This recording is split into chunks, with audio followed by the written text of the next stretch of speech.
ভিডিওটি বাংলাদেশি ভাইদের জন্য, বাংলাদেশি ভাই যারা মাছ শিকারে উৎসাহী এবং বন্ধুদেরও জন্য যারা আসতে চান ভাইদের সাথে আসবেন। এই জায়গাটি ফোর্ট পিয়ার্সের ডাউন টাউনের ইস্ট পূর্ব দিকে। এদিকে দেখতে পাচ্ছেন কোর্ট হাউস এবং এই পাশে পার্ক, বাস্কেটবল কোর্ট। একটা পুরনো ঐতিহাসিক ফোর্ট পিয়ার্স, একটা পুরনো ঐতিহাসিক ছোট শহর। এখন ছোট আমাদের চোখে, কিন্তু একসময় এটি ছিল বড় একটি কেন্দ্র, যেখান থেকে ব্রিটিশদের শাসনামলে বিভিন্ন ধরনের কার্যক্রম পরিচালিত হয়েছিল।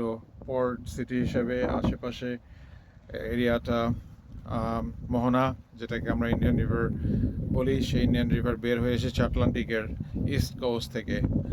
তার মানে আটলান্টিক আমেরিকার যে পূর্ব প্রান্তে, যেখানে আটলান্টিক, সেখান থেকে এই মোহনাটি বের হয়ে এসেছে। আমরা জানি বাংলাদেশে কক্সবাজারে গেলে আমরা অনেক সময় মোহনা দেখতে যেতাম, সেরকমই একটা ব্যাপার। এবং আমি বলবো এখানে আপনাদের দেখানোর জন্য একটা কামান রয়েছে। আগেই বলেছি ব্রিটিশদের সময় এরিয়াটিতে একটা ফোর্ট ছিল, যেটি আমরা ফেলে এসেছি পিছনে। সেখানে কিছুই নেই, শুধু লেখা আছে ওল্ড ফোর্ট পার্ক। দেখার কিছুই নেই, কয়েকটা গাছ, নারকেল গাছ শুধু আশেপাশে। আমি বলবো ওই জায়গাটুকু বাকি রেখে বাকি আশেপাশে সব জায়গায় ঘর বাড়ি উঠেছে, সুন্দর বিভিন্ন ধরনের ডিজাইন। সেগুলো একদিন আপনাদেরকে দেখাবো। আজকে এখানে শুধু কুইকলি এটুকুই বলার জন্য থেমেছি। ঝড়ের পর পরিস্থিতি দেখার জন্য এসেছিলাম, চারিদিকে কি হচ্ছে, পরিস্থিতি কি অবস্থায়। কালকে ভীষণ ঝড় গিয়েছে রাত্রেবেলা, সে সময় আমিও আতঙ্কিত হয়েছিলাম রাত 2টা পর্যন্ত জেগে থেকে। পরে দেখলাম ঘুম, কিন্তু বাতাসের শব্দে ঘুমাতে না পারা এক সময় আমার রাগই উঠে গিয়েছিল যে এরকম ঝড়ের কি প্রয়োজন। তো আপনারা বুঝেন বাঙালির মেজাজ, আমারও সেই মেজাজ। তো আজকে সেসব ভুলে গিয়ে আসেন ফোর্ট পিয়ার সম্পর্কে আপনাদের একটু ধারণা দেই। যে ভাষায় লেখা আছে আমি বলবো স্প্যানিশদের সম্ভবত ভাষায় এটি লেখা, নুয়েস্তা সেমোরা ডেল রোজারিও, হয়তো কোনো ঐতিহাসিক ব্যক্তির নাম। But এখানে লেখা আছে on August 13th, 2018, the cannon was recovered from the site, shown as the Sandy Point Week. এখানে ডিস্টেন্স দেওয়া আছে, nautical distance, and donated to the city of Fort Pierce, 1715 Fleet Queens Jewel LLC. The 9-foot cannon was put through the 3 years reverse electrolysis presentation process, the conservation method recurring 1 year for every 100 years.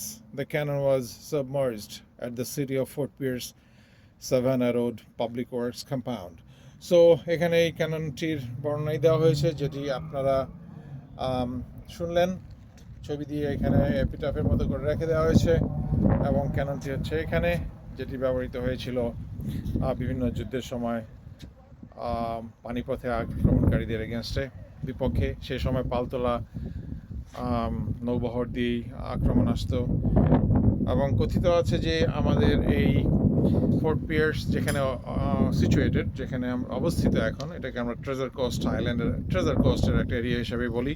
Treasure কোস্টের মানে হচ্ছে অনেক Spanish sheep এবং বিভিন্ন সময় যে যুদ্ধ জাহাজগুলি এসেছিল, বিভিন্ন দস্যু তস্কররা বিভিন্ন দেশের মণিমুক্তা স্বর্ণ আহরণ করে এখানে এসেছিল, সেগুলি ডুবেছে। এবং ধারণা করা হয় যে এখনও কোনো কোনো জায়গায় খুঁজলে হয়তো পানির নিচে গোল্ড পাওয়ার সম্ভাবনা থাকবে। সেই কারণে আপনারা দেখবেন বিচের কাছে এসে অনেক মানুষ একটা সেন্সর সেটা নিয়ে হাঁটে, লাঠির মতো, নিচের দিকটা থালার মতো, যেটাতে সেন্স হয় যে সেখানে কোনো মেটাল আছে কিনা। এবং অনেক মানুষ ছোট ছোট স্বর্ণের টুকরা পায়, এটাও জানা গেছে, যার কারণে তার ওই সেন্সরটি অনেক টাকা দিয়ে কিনে এবং বালুতে হেঁটে বালির নিচে সেন্স করে যে সেখানে আন্ডারগ্রাউন্ড কোনো গোল্ড বা মেটাল মূল্যবান কিছু আছে কিনা। যাই হোক, দ্রুত কথা বলতে বাধ্য হচ্ছি। আকাশে মেঘাচ্ছন্ন আকাশ, মেঘের ঝিরিঝিরি বৃষ্টি এখনও আমি গায়ে পাচ্ছি, চোখে মুখে আসছে, কিন্তু ভালো লাগছে যে গতকালকের মতো এমন প্রচণ্ড বাতাস নেই। মানুষ মাছ ধরতে এসেছেন, যারা এসেছে আশা করি তারা কিছু মাছ নিয়ে বাসায় যাবেন, যাতে তাদের একজন বিখ্যাত মাছ ধরা মানুষ হিসেবে পরিচিতি ঠিক থাকে।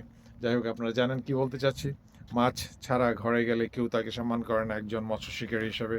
তো সবার জন্য রইল মাছ শিকারের অনেক ধরনের শুভকামনা। আপনারা মাছ পান এবং ধরে নিয়ে যান, খান। মাছ শরীরের জন্য ভালো, কোনো ক্ষতি নেই।